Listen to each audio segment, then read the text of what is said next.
Gênesis, capítulo 14. Abrão liberta Ló. Nesse tempo, Anrafel era rei de Sinar, Arioque era rei de Elazar, Quedorlaomer era rei de Elão, e Tidal era rei de Goim. Esses quatro fizeram guerra contra os seguintes reis: Bera, de Sodoma, Birsa, de Gomorra, Sinabe, de Admá, Semeber, de Zeboim, e contra o rei de Bela, cidade que também se chamava Zoar. Esses 5 reis juntaram os seus exércitos no vale de Sidim, onde fica o Mar Morto.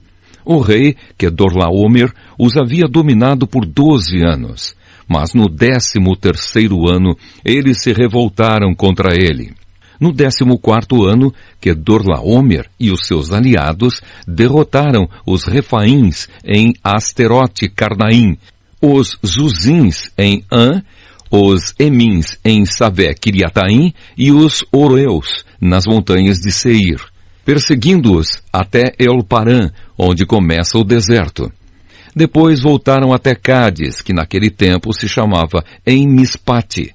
Eles arrasaram a terra dos amalequitas e derrotaram os amorreus que viviam em Azazão Tamar. Então os reis de Sodoma, de Gomorra, de Admá, de Zeboim e de Bela saíram com os seus exércitos para o vale de Sidim, a fim de lutar contra os reis de Elão, de Goim, de Sinar e de Elazar. Eram 4 reis contra 5. Acontece que o vale de Sidim era cheio de buracos em que havia piche, e quando tentaram fugir da batalha, os reis de Sodoma e de Gomorra caíram nesses buracos. Mas os outros reis fugiram para as montanhas. Os 4 reis pegaram todo o mantimento e os objetos de valor que havia em Sodoma e em Gomorra, e foram embora. Ló, o sobrinho de Abrão, vivia em Sodoma, e por isso também foi levado como prisioneiro. E levaram também tudo o que era dele. Mas um homem escapou e foi contar tudo a Abrão, o hebreu, que morava perto das árvores sagradas que pertenciam a Manre, o amorreu. Manre e os seus irmãos Escol e Aner eram aliados de Abrão.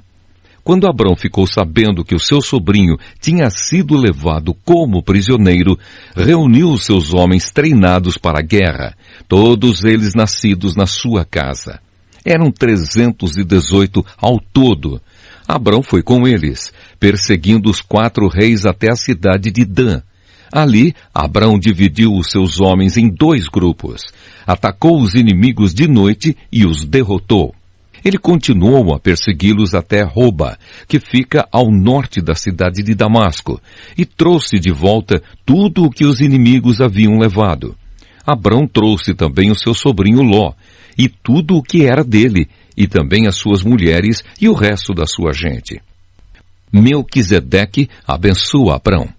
Depois de haver derrotado Quedorlaomer e os outros reis, Abrão estava voltando para casa quando o rei de Sodoma foi encontrar-se com ele no vale de Savé, também chamado de Vale do Rei. E Melquisedeque, que era rei de Salém e sacerdote do Deus Altíssimo, trouxe pão e vinho. Melquisedeque abençoou Abrão, dizendo: Abrão, seja abençoado pelo Deus Altíssimo, que criou o céu e a terra. Seja louvado o Deus Altíssimo, que entregou os inimigos de você nas suas mãos. Aí Abrão deu a Melquisedeque a 10ª parte de tudo o que havia trazido de volta. Depois, o rei de Sodoma disse a Abrão: Fique com as coisas e me devolva somente as pessoas. Mas Abrão respondeu: Eu levanto a mão diante do Senhor, o Deus Altíssimo, Criador do céu e da terra, e juro que não ficarei com nada do que é seu, nem um fio de linha ou uma tira de sandália. Assim você nunca poderá dizer: Eu fiz com que Abrão ficasse rico. Não quero nada para mim, a não ser a comida que os meus empregados comeram. Mas os meus aliados, Aner, Escol e Manre, podem ficar com a parte deles.